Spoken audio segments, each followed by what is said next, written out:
So, I've got one package that arrived today. Kind of see it has this weird thing for it. Or against it, I don't know. Doesn't seem like the content's filled out or anything like that, but whatever stuff. One of these is obviously not anime, but fans on animation would want to get, or might be interested in it. So this is the limited edition 30th anniversary release of Transformers the movie. The reason I got this, even though I already have it on DVD, is this is supposed to have some pretty high quality scan of the original material. We'll set that aside. We're going to add that to the pile. And before we continue, assuming I can actually manage these other DVDs, I also got ThunderCats. And the reason for this one is our team at work decided to come up, well, all the teams at work have been coming up with names, teams that have been forming, and ThunderCats was the one we solidified on. So I decided to go ahead and get all ThunderCats, including 26 episodes of the new one. Hey, look at all those ThunderCats.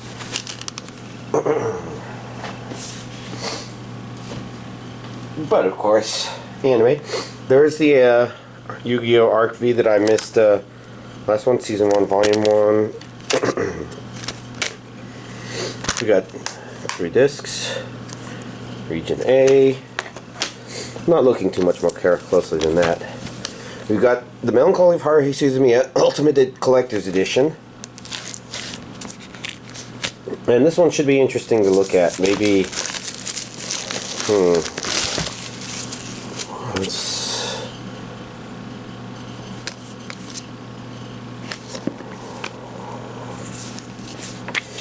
This one seems to have, this is a Blu-ray collection if I'm not mistaken.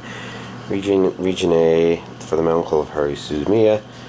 Haruhi-chan, Blu-ray, Region A.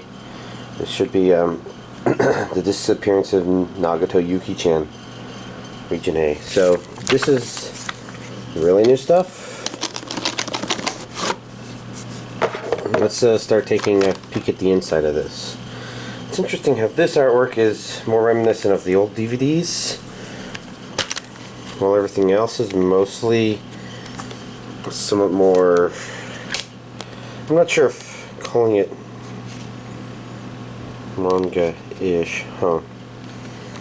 It looks like maybe do it at an angle like that.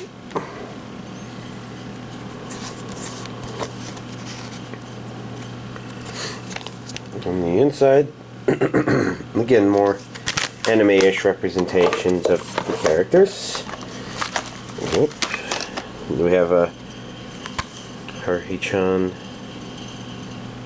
and Nyon. Okay, so it has both those. It makes sense that it all fits on one disc. There are a lot of them, but they are all very, very short and amusing from what I remember. And then we've got the Disappearance of Yuki-chan. So this one is kind of the weirdest option for this week because we've got disc 1 and we've got disc 2. Lots of Yuki Nagato on this one, which makes sense. She's not only a fan favorite of the series, but also kind of more relevant for this. And here we've got some things. Does this say what they are? It just says this is the Ultimate Collector's Edition. So, let's see, what came with the Collector's Edition? I don't remember. I do remember lots of Blu-rays. Feels like there's nothing else in there. Oh, look. I recognize some of this artwork.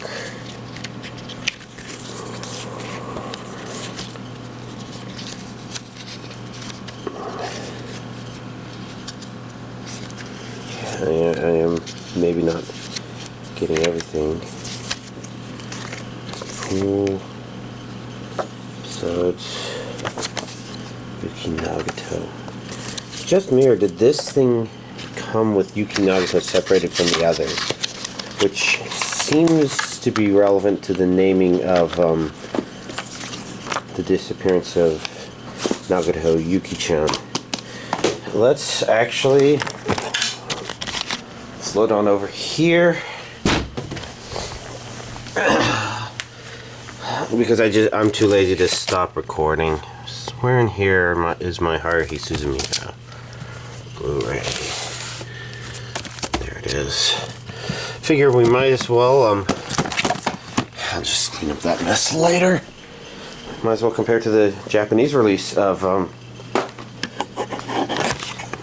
the disappearance of Haruhi Suzumiya. So this, of course, would be the more anime style that I mentioned before.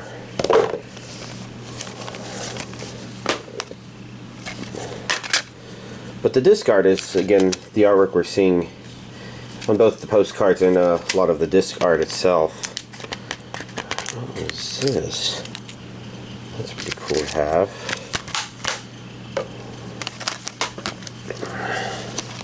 Okay, so I think I could probably do this.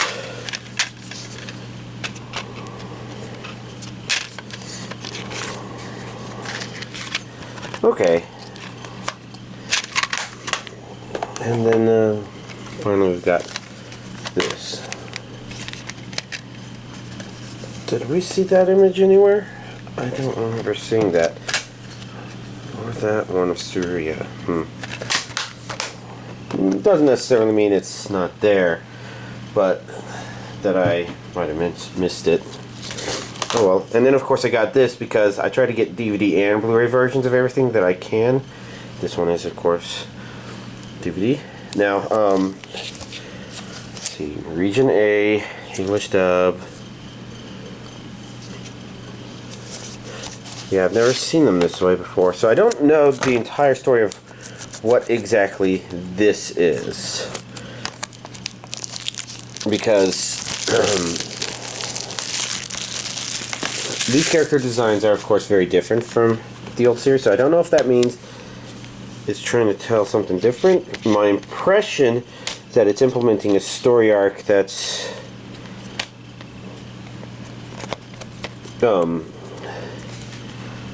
what would you call it? A story arc that is another story arc from the light novels.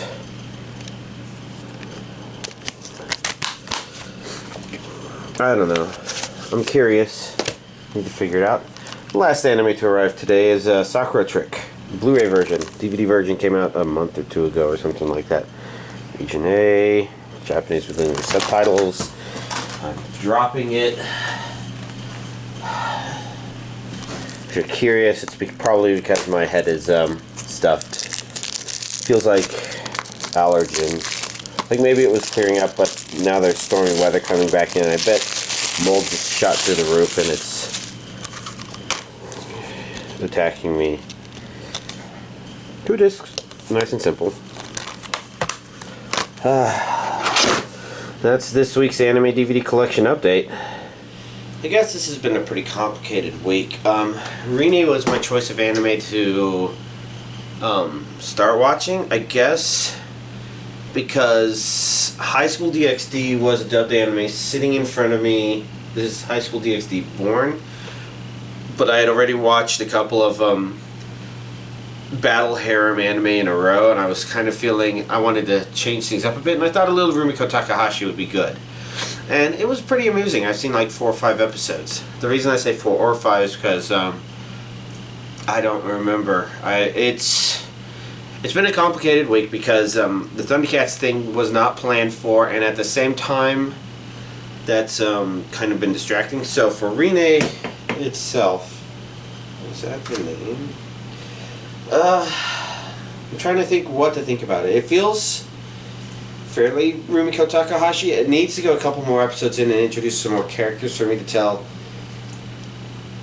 just how much things might be different. Because Rumiko Takahashi, at least from Ranma and Urusei Yatsura, they tend to create these characters with very narrow views of reality who are always seeing past each other. And you see a little bit of that in Inuyasha as well. You know, characters who are more their extremes.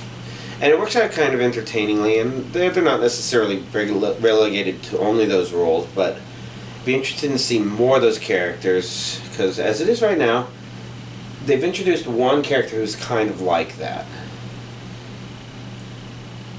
But he hasn't behaved that way, and I guess part of the interest of looking at that sort of thing is just kind of seeing how Rumiko Takahashi works may have been evolving over time, I guess.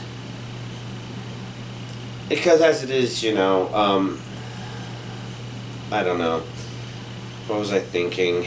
I guess I can't remember too well. Again, allergens, my head's under a lot of pressure. But the one thing about this that I kind of felt was most notable was I'm not quite sure what to think about the main girl. There's nothing necessarily wrong with her, so much as for somebody who I would call the main character, she doesn't have much of a presence, I suppose.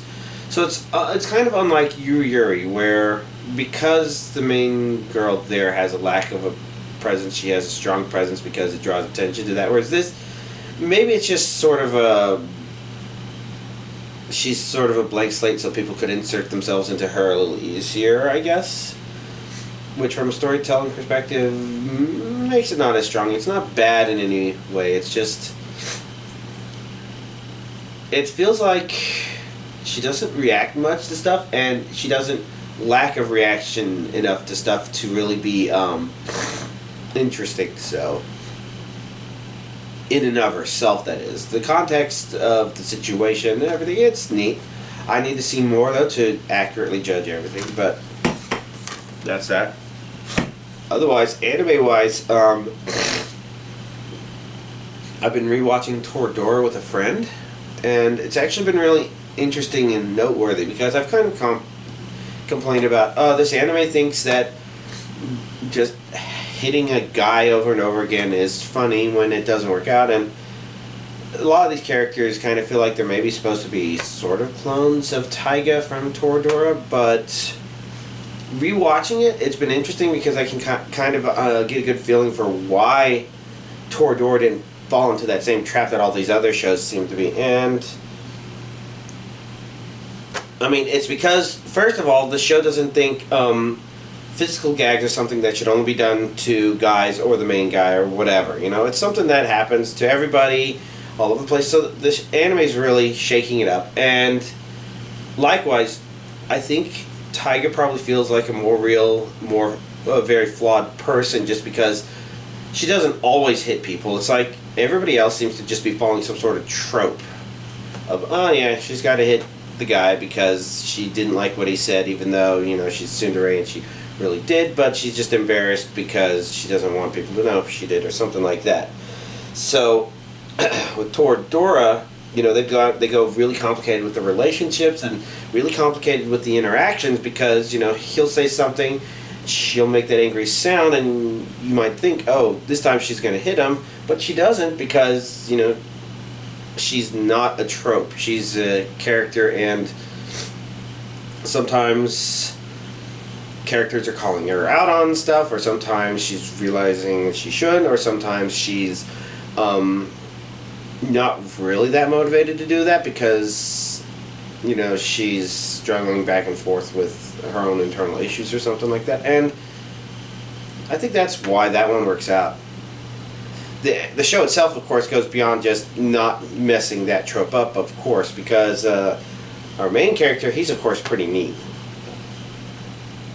He seemed, a lot of these characters actually seem like they'd be fun to hang out with in real life. Taiga's probably not because she seems pretty stressful, but you know, that's why the anime is kind of more about her, I guess. Because there's some psychological issues, and it's kind of like, yeah, this is probably not a healthy way to go, but you know, this is kind of the reality of things, and it goes amusing directions with the stuff. Yeah, I don't know. It's all great. It's I guess I finished the first disc in the Blu-ray version. I don't want to dig it out, even though I'm probably going to on Saturday anyways to resume it, but that's an aside. Beyond that, these past couple of days have been a little more complicated because part of the reason for the headache could also just be a really disrupted sleep cycle. I'm not sure if that's actually the case because it kind of feels more like just the weather. But yeah, part of the reason I'm wearing this is because I didn't actually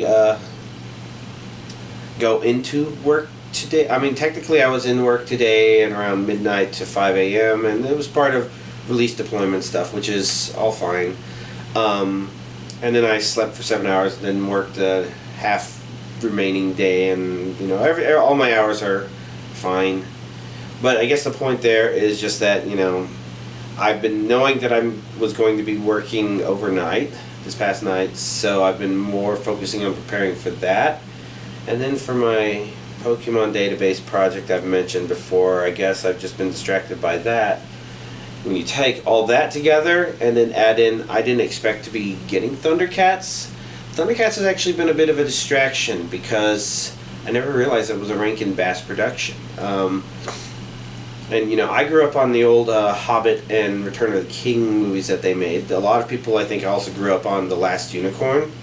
But it's been fascinating rewatching ThunderCats and seeing some of that stuff in there, and just kind of thinking about what made it neat. And there's some things about it where it's just kind of silly stupid, where it's like, okay, let's combine two words, thunder and cats. People like cats and people think thunder is impressive, and so I don't know, maybe it kind of gives an impression of like a thunder lizards, or I think that was what dinosaurs more or less was supposed to be, or something like that. But of course they're not big reptilians or big cats. They're humanoid cats that just use a lot of terminology, I guess, which has the word thunder in it.